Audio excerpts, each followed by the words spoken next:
जय हिंद, वंदे मातरम। स्वागत है आप सभी का फ्री एग्जाम जो यूट्यूब चैनल पर। दोस्तों, अगर आप बीपीएससी एईडीओ की परीक्षा देने वाले हैं तो आज हम आपके लिए ये पहला प्रैक्टिस सेट लेकर के आए हैं, जिसमें हमने केवल वही प्रश्न शामिल किया है जो प्रीवियस ईयर में कई बार पूछे गए हैं।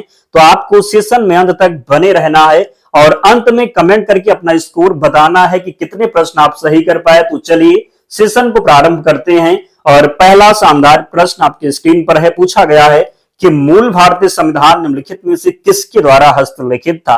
बाला Saheb Gangadhar Kher, doctor V R Ambedkar, Vijaya Lakshmi Pandit या फिर प्रेम बिहारी नारायण राजादा। तो बताएंगे आप कि मूल भारतीय संविधान निम्नलिखित में से किसके द्वारा हस्तलिखित था। याद रखेंगे सही उत्तर होगा प्रेम बिहारी नारायण रायजादा के द्वारा मूल भारतीय संविधान हस्तलिखित था। अगला है 13 दिसंबर 1946 को संविधान सभा में उद्देश्य प्रस्ताव किसके द्वारा पेश किया गया था? जवाहरलाल नेहरू, सरदार वल्लभ भाई पटेल, सरोजिनी नायडू या फिर डॉक्टर राजेंद्र प्रसाद। तो बताएंगे कि 13 दिसंबर 1946 को संविधान सभा में उद्देश्य प्रस्ताव किसके द्वारा पेश किया गया था? सही उत्तर होगा जवाहरलाल नेहरू के द्वारा। किसके द्वारा? तो जवाहरलाल नेहरू के द्वारा। तीसरा प्रश्न है, निम्नलिखित में से किसको संविधान की आत्मा के रूप में जाना जाता है? प्रस्तावना, मूल अधिकार, राज्य के नीति निर्देशक सिद्धांत या फिर राष्ट्रीय ध्वज। तो बताएंगे कि निम्नलिखित में से किसको संविधान की आत्मा के रूप में जाना जाता है? तो प्रस्तावना को संविधान की आत्मा के रूप में जाना जाता है। चौथा प्रश्न है, निम्नलिखित में से कौन सी भारतीय संविधान की प्रमुख विशेषता नहीं है? लिखित और विस्तृत संविधान, द्विस्तरीय सरकार, एकल नागरिकता, सार्वभौमिक वयस्क मताधिकार। तो बताएंगे कि निम्नलिखित में से कौन सी भारतीय संविधान की प्रमुख विशेषता नहीं है? तो जो प्रमुख विशेषता नहीं है, लिखित और विस्तृत संविधान है ही, एकल नागरिकता भी है, सार्वभौमिक वयस्क मताधिकार भी है, जबकि द्विस्तरीय सरकार नहीं है। क्या होगा? तो ये जो है भारतीय संविधान की प्रमुख विशेषता नहीं है, द्विस्तरीय सरकार। याद रखेंगे। अगला है, भारत के संविधान की प्रस्तावना में निम्नलिखित में से किस प्रकार की स्वतंत्रता का उल्लेख नहीं है? विश्वास की स्वतंत्रता, विचार की स्वतंत्रता, आर्थिक स्वतंत्रता, धर्म और उपासना की स्वतंत्रता। तो आप बताएंगे कि भारतीय संविधान की प्रस्तावना में निम्नलिखित में से किस प्रकार की स्वतंत्रता का उल्लेख नहीं है? तो किस प्रकार की स्वतंत्रता का उल्लेख नहीं है? तो आर्थिक स्वतंत्रता नहीं है। क्या नहीं है? तो आर्थिक स्वतंत्रता नहीं। कितने प्रकार की स्वतंत्रता है? याद रखेंगे 5 प्रकार की, जिसमें विश्वास की स्वतंत्रता, विचार की स्वतंत्रता, धर्म और उपासना की स्वतंत्रता, लेकिन जो है आर्थिक स्वतंत्रता नहीं है। याद रखेंगे। अगला है, राष्ट्रीय गान सर्वप्रथम कब और कहां गाया गया था? 27 दिसंबर 1911 कोलकाता में, 26 जनवरी 1931 कोलकाता में, 24 जनवरी 1950 दिल्ली में या फिर 14 अगस्त 1896 इलाहाबाद में। तो बताएंगे क्या कि राष्ट्रीय गान सर्वप्रथम कब और कहां गाया गया था? तो राष्ट्रीय गान सर्वप्रथम कब और कहां गाया गया था? याद रखेंगे 27 दिसंबर 1911 को। कहां पर? तो कोलकाता में। 27 दिसंबर 1911 को कोलकाता में सर्वप्रथम राष्ट्रीय गान गाया गया था। अगला है, 1916 का लखनऊ समझौता महत्वपूर्ण था क्योंकि इसके बाद कांग्रेस में किया गया था। क्या किया गया था? मुस्लिम लीग के साथ गठबंधन, अंग्रेजों के साथ संधि, होम रूल लीग से अलगाव, पूर्ण स्वराज की मांग। तो याद रखेंगे क्या हुआ था? तो मुस्लिम लीग के साथ गठबंधन हुआ था। 1916 का जो लखनऊ अधिवेशन था, इसकी अध्यक्षता किसने की थी आपसे पूछा जाए तो अंबिका चरण मजूमदार। कौन? तो अंबिका चरण मजूमदार ने 1916 का जो लखनऊ अधिवेशन था, इसकी अध्यक्षता की थी। ये दोनों अलग कब हुए थे? तो 1907 के सूरत अधिवेशन में इनका पेचअप हुआ। कब? तो 1916 लखनऊ अधिवेशन में मुस्लिम लीग के साथ गठबंधन हुआ। याद रखेंगे। अगला है, अभी भी आप में से जिन प्यारे दोस्तों ने वीडियो को लाइक नहीं किया है, निवेदन है आप सभी से जल्दी से वीडियो को लाइक करना है और चैनल को जरूर सब्सक्राइब कर लेना है। डेली आपको प्रैक्टिस सेट के साथ जोड़ना है। निश्चित ही यहां से आपका बहुत ही फायदा होगा। महात्मा गांधी भारतीय राष्ट्रीय कांग्रेस के अध्यक्ष किस वर्ष बने थे? 1922, 1923, 1924 या फिर 1925 में। तो बताएंगे आप। क्या बताएंगे कि महात्मा गांधी भारतीय राष्ट्रीय कांग्रेस के अध्यक्ष किस वर्ष बने थे? तो महात्मा गांधी ने केवल एक ही बार कांग्रेस की जो है अध्यक्षता की थी। वो कब की थी? तो 1924 का बेलगांव अधिवेशन था। क्या था? तो 1924 का बेलगांव अधिवेशन था, इसकी अध्यक्षता जो है महात्मा गांधी ने की थी। अगला है, जब सुभाष चंद्र बोस ने भारतीय राष्ट्रीय कांग्रेस अध्यक्ष पद से इस्तीफा दिया तो इस पद का प्रस्ताव किसके द्वारा दिया गया? जेबी कृपलानी, डॉक्टर राजेंद्र प्रसाद, पट्टाभी सीतारमैया, जवाहरलाल नेहरू। तो जब सुभाष चंद्र बोस ने भारतीय राष्ट्रीय कांग्रेस अध्यक्ष पद से इस्तीफा दिया तो इस पद का प्रस्ताव किसे दिया गया? याद रखेंगे इसका जो राइट आंसर हो जाएगा किसे दिया गया, तो राजेंद्र प्रसाद को। जब सुभाष चंद्र बोस ने भारतीय राष्ट्रीय कांग्रेस के अध्यक्ष पद से इस्तीफा दिया तो इसका जो प्रस्ताव किसे दिया गया, इस पद का प्रस्ताव किसे दिया गया, तो राजेंद्र प्रसाद को। किसे? तो डॉक्टर राजेंद्र प्रसाद को। याद रखेंगे। 10 नंबर प्रश्न है, सुभाष चंद्र बोस किस वर्ष में कांग्रेस पार्टी के अध्यक्ष बने? 1932, 1938, 1941 या फिर 1943? तो सुभाष चंद्र बोस किस वर्ष कांग्रेस पार्टी के अध्यक्ष बने? तो 1938 में। कब? तो 1938 में। अगला है, सागौन के जंगल भारत के निम्नलिखित में से किसके राज्य में पाए जाते हैं? सागौन के जंगल पूछा गया है। हिमाचल, झारखंड, मध्य प्रदेश, पंजाब। तो सागौन के जो जंगल हैं ये किस राज्य में पाए जाते हैं? तो मध्य प्रदेश में। कहां पर? तो सागौन के जंगल पाए जाते हैं मध्य प्रदेश में। याद रखेंगे।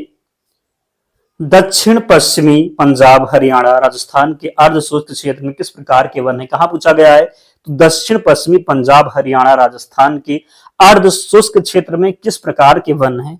बेलांजली और अनूप वन, पर्वतीय वन, उष्ण कटिबंधीय कंटक वन, उष्ण कटिबंधीय सदाबहार वन। इसका जो सही उत्तर होने वाला है क्या? तो उष्ण कटिबंधीय कंटक वन हो जाएगा। क्या?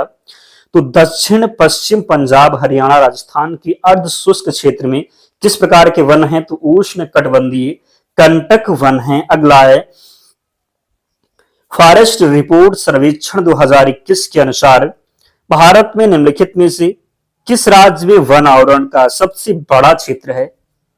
हरियाणा, उत्तर प्रदेश, असम या फिर मध्य प्रदेश? तो इसका जो राइट आंसर हो जाएगा क्या होगा? तो याद रखेंगे मध्य प्रदेश होगा।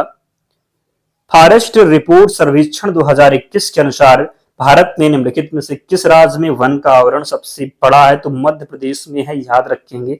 अगला है, दिसंबर 2018 तक उपलब्ध जानकारी के अनुसार किस राज्य में तांबा अयस्क का सबसे बड़ा भंडार है? ये जो प्रश्न है ये प्रीवियस ईयर में पूछे गए हैं। याद रखिएगा।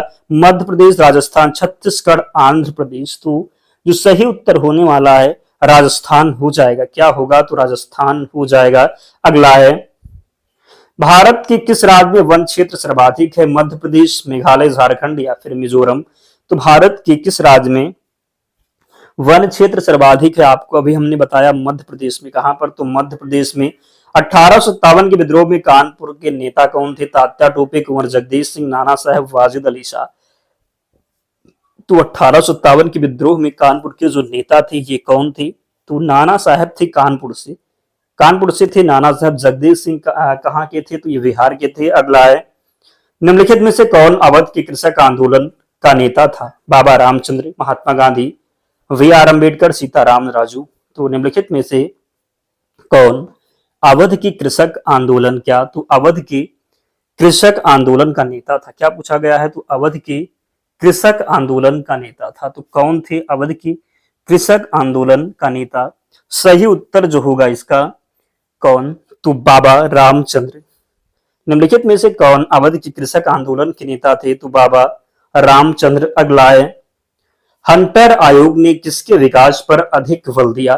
प्राथमिक शिक्षा, माध्यमिक शिक्षा, स्त्री शिक्षा, तकनीकी शिक्षा? तो बताना है आपको। क्या बताना है कि हंटर आयोग ने किसके विकास पर अधिक बल दिया? हंटर आयोग ने किसके विकास पर अधिक बल दिया? सही उत्तर जो होगा प्राथमिक शिक्षा। क्या हो जाएगा? तो हंटर आयोग ने किसके विकास पर अधिक बल दिया? तो प्राथमिक शिक्षा होगा।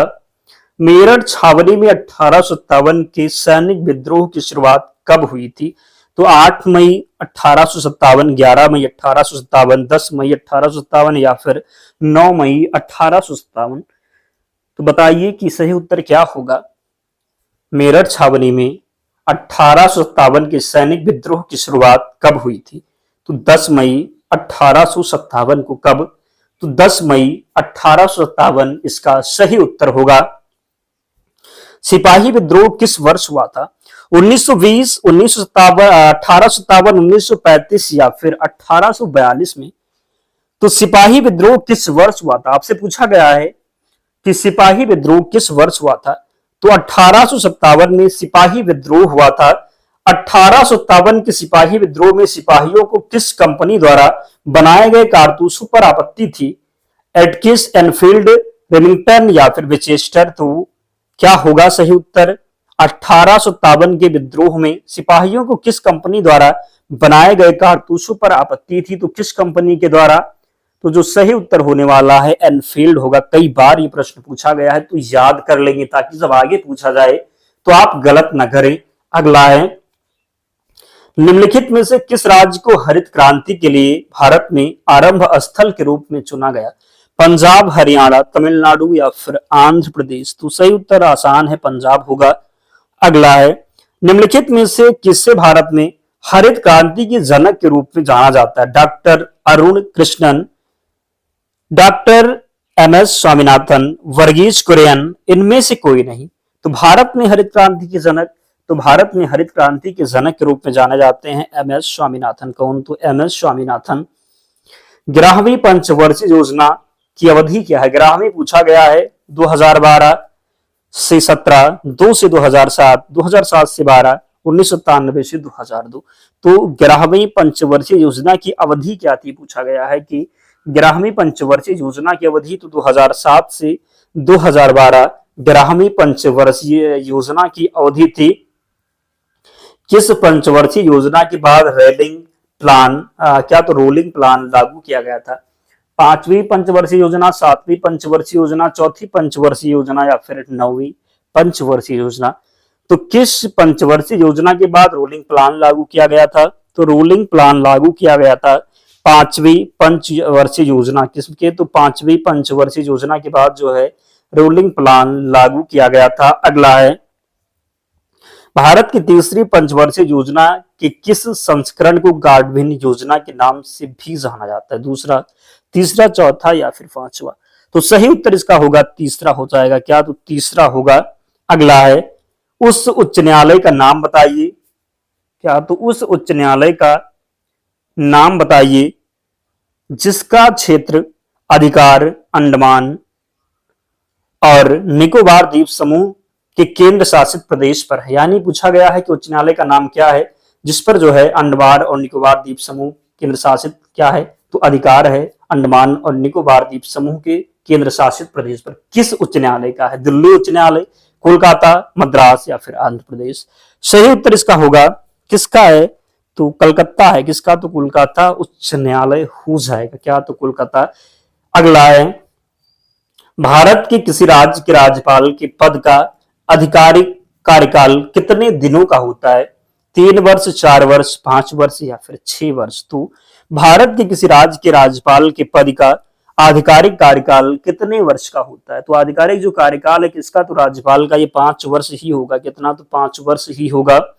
स्वतंत्र भारत में किसी राज्य की प्रथम महिला राज्यपाल कौन थी? शारदा मुखर्जी, विजय लक्ष्मी पंडित, सरोजिनी नायडू। याद है कौन? तो सरोजिनी नायडू।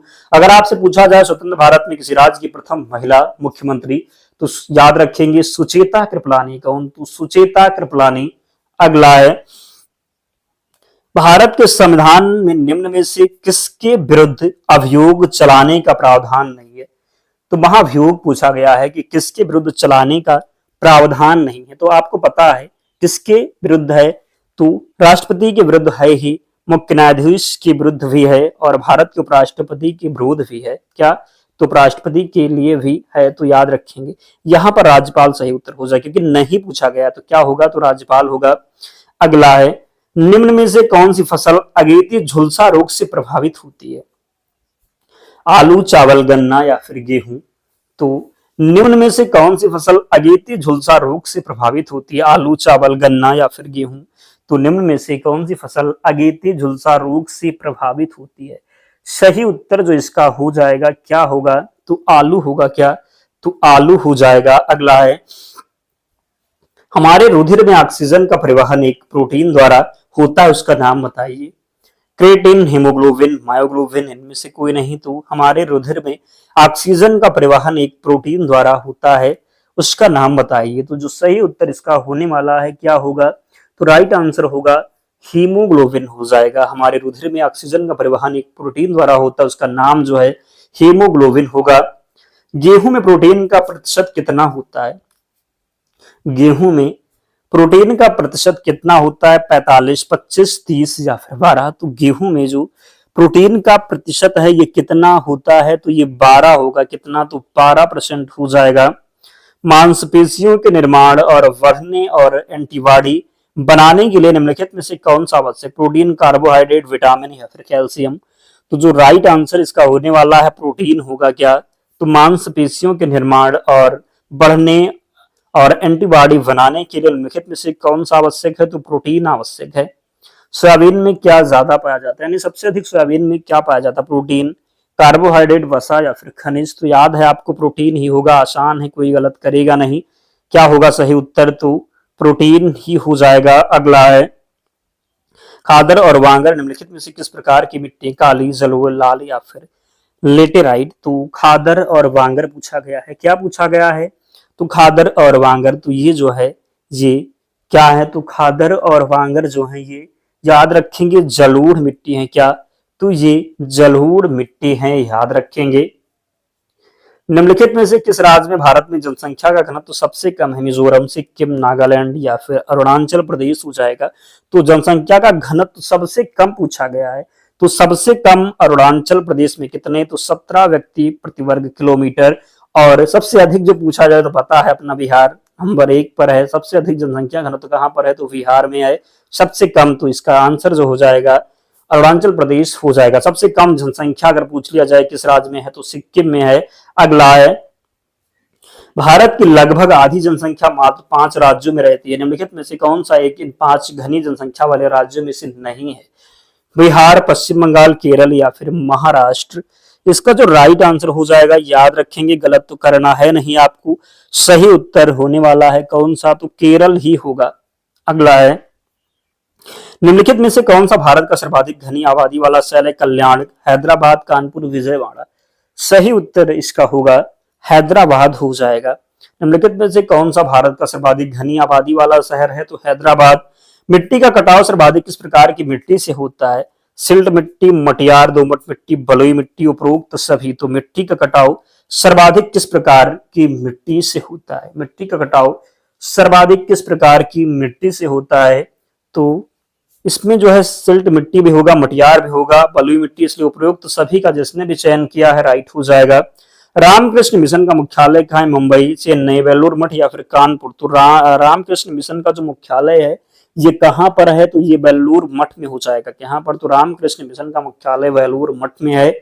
1828 में ब्रह्म समाज की स्थापना निम्नलिखित में से किसके द्वारा की गई, राजा राम मोहन राय, स्वामी दयानंद सरस्वती, केशव चंद्र सेन, स्वामी विवेकानंद। तो 1828 में ब्रह्म समाज की स्थापना निम्नलिखित में से किसके द्वारा की गई, तो ब्रह्म समाज की स्थापना की थी राजा राम मोहन राय ने। किसने, तो राजा राम मोहन राय ने।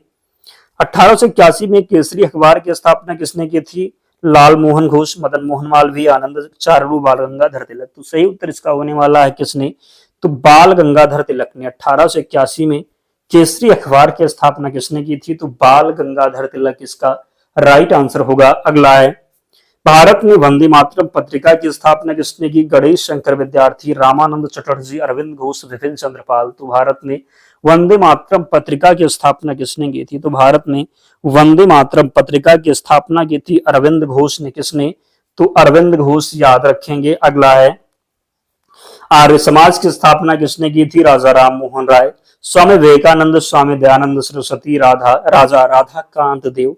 तो आर्य समाज की स्थापना किसने की थी, तो आर्य समाज की स्थापना की थी दयानंद सरस्वती ने। किसने, तो आर्य समाज की स्थापना स्वामी दयानंद सरस्वती के द्वारा किया गया था। अगला है भारत के निम्नलिखित राज्यों में से किसमें काफी उत्पादन सबसे अधिक है, केरल, असम, तमिलनाडु या फिर कर्नाटक। तो सही उत्तर इसका होने वाला है कर्नाटक में जो है काफी का उत्पादन सबसे अधिक है। उत्तर भारत में गेहूं की फसल की हेरफेर किससे की जाती है, कपास, ईख, धान या फिर इनमें से कोई नहीं। तो सही उत्तर इसका होगा धान। क्या होगा, तो धान हो जाएगा। क्या होगा, तो धान होगा। अगला है पूसा रसराज की किसकी उन्नत किस्म है, पूसा रसराज की किसकी उन्नत किस्म है? खरबूजा, खीरा, टमाटर या फिर तरबूज? तो पूसा रसराज की किसकी उन्नत किस्म है? सही उत्तर इसका होगा खरबूजा का। किसका? तो पूसा रसराज जो है खरबूजा का उन्नत किस्म है। भारत में आमों का सबसे बड़ा उत्पादक राज्य कौन सा? बिहार, गुजरात, महाराष्ट्र या फिर उत्तर प्रदेश? तो सही उत्तर इसका होने वाला है क्या? तो यूपी हो जाएगा। भारत में आमों का सबसे बड़ा उत्पादक उत्तर प्रदेश है। धान में भूसी का प्रतिशत अनुमानतः कितना होता है? 20, 35, 10 या फिर 15? तो धान में भूसी का प्रतिशत अनुमानतः कितना होता है? तो सही उत्तर इसका होगा 20%। कितना? तो धान में भूसी का प्रतिशत अनुमानतः कितना होता है? तो 20%। बिहार उच्च न्यायालय कहाँ स्थित है? ये आप आंसर जो इसका कमेंट बॉक्स में बताएंगे। बिहार उच्च न्यायालय बताइए कि कहाँ स्थित है। देखना है किस किस को पता है, कमेंट करके ये कमेंट बॉक्स में आप उत्तर देंगे और बताइए कि 50 प्रश्न में आपका स्कोर क्या रहा, कितने प्रश्न आप सही कर पाए, कमेंट करके बताएं।